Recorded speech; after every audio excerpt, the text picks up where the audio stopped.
Olá, meu nome é Camila e hoje eu vou apresentar um trabalho sobre o desenvolvimento de anfíbios com representações em massinha de modelar. O desenvolvimento do embrião de anfíbios é mais complexo que os de equinodermas e protocordados.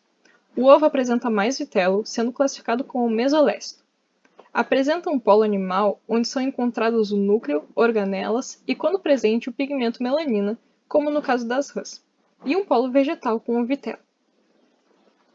A vitelugenina é um precursor do vitelo que transporta proteínas e alguns lipídios até os ovários através da corrente sanguínea. Ela é produzida no fígado pelo estímulo de estrógeno secretado por células foliculares. Ao chegar nos oócitos, ela espalha-se ao redor deles para ligar-se a receptores no glicocálix, sendo então endocitada. Ao fim desse processo de armazenamento de vitelogenina, as gonadotrofinas e a progesterona propiciam a maturação meiótica e a ovulação. Os ovos possuem ainda envelope vitelino e a camada gelatinosa, servindo como proteção, nutrição e barreira para os espermatozoides. O gameta feminino está pronto para a fecundação no estágio de ócito secundário, tornando-se óvulo após a fertilização, que é externa na maioria dos anfíbios. Apenas em salamandras e cobras cegas ocorre a fertilização interna. Nesses casos, o macho transfere seu espermatóforo para a fêmea e não para o ambiente externo. O espermatóforo é uma cápsula com espermatozoides, representado na foto de baixo. Após a fecundação, há o bloqueio à polispermia, com a despolarização da membrana, dificultando a ligação dos espermatozoides, e com a reação cortical, que causa uma separação do envelope vitelino da membrana plasmática, promovendo uma rotação de equilíbrio do ovo dentro do envoltório. Como o polo vegetal é mais pesado por conta do vitelo, ele se manterá para baixo, representado pela parte branca da massinha, enquanto a parte preta é o polo animal. Com a fertilização, ocorre a rotação de simetria, onde os componentes do córtex do ovo sofrem uma rotação também.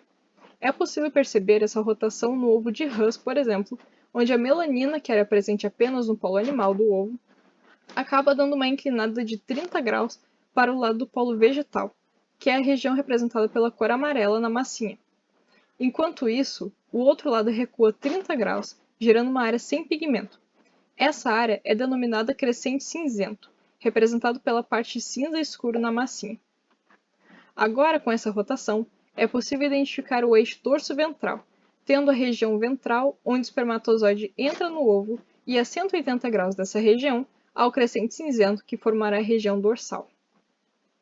As clivagens são total, desigual bilateral, podendo iniciar poucas horas após a fertilização em uma temperatura média de 18 graus Celsius. A primeira clivagem é meridional, onde na metade dos casos coincide com um plano de simetria bilateral, formando duas células iguais, como na representação em massinha que eu trouxe. A segunda clivagem também é meridional, mas perpendicular à primeira, formando agora 4 células, tendo uma escondida atrás na massinha. A terceira clivagem é supraequatorial, o mesmo que transversal ou latitudinal, já que o fuso mitótico é deslocado por conta da grande quantidade de vitelo. Nessa etapa, as células provenientes do polo animal são os micrômeros, por serem menores que as células provenientes do polo vegetal, que são os macrômeros. A quarta clivagem é meridional, e a partir da quinta, as clivagens são alternadas entre transversal e longitudinal, tendo as células do polo animal se dividindo com maior velocidade que os do vegetal por conta do vitelo. Por conta dessa divisão desigual de células, a blastocélia ocorre apenas na região do polo animal. E, como consequência, a gastrulação de anfíbios acaba sendo mais complexa quando comparada a gastrulações de outros animais. Ao invés de uma invaginação, inicia a involução e extensão de células do crescente cinzento, enquanto as células do polo animal sofrem epibolia. Essas três fotos, elas representam, da esquerda para a direita, a passagem do tempo, né? Então, com a gastrulação, surge um sulco na região do crescente cinzento, onde será o lado dorsal do embrião, pela nova forma de garrafa de algumas células. As células ao redor, então, sofrem involução ao redor desse sulco, que distingue a formação do blastóporo enquanto as células oriundas do crescente cinzento se localizam acima do sulco. E junto com tudo isso, as células provenientes do polo animal sofrem epibolia, cobrindo as células do polo vegetal e trazendo consigo aquelas células da região sem pigmento até a região que será o dorso do embrião. Assim, forma-se apenas um círculo com células do polo vegetal, chamada de rolha vitelínica. Agora, as células do crescente cinzento estão localizadas no lábio dorsal do blastóporo, enquanto os lábios laterais e ventral contam com as células da região sem pigmento. Essa rolha, então, sofre invaginação e torna-se uma abertura alongada, chamada de fenda blastoporal. As células do crescente cinzento, então, deslocam-se até o teto da blastocele, que dará origem a estruturas mesodérmicas próximas à cabeça. Atrás dessas estruturas surge uma lâmina com várias camadas celulares, que serão os futuros mesoderma e endoderma. Então as células do crescente cinzento sofrem involução, apagando a blastocele e dando origem ao arquêntero, uma outra cavidade. As células do polo vegetal agora estão no que seria o chão do ovo. O ectoderma, então, derivará do polo animal. A notocorda então começa a surgir, próxima ao teto do arquêntero, que induz o ectoderma a se diferenciar na placa neural. Aqui. A placa neural, então, se fecha em tubo neural, que será circundado pelo ectoderma a partir da epibolia dessas células que originarão a epiderme.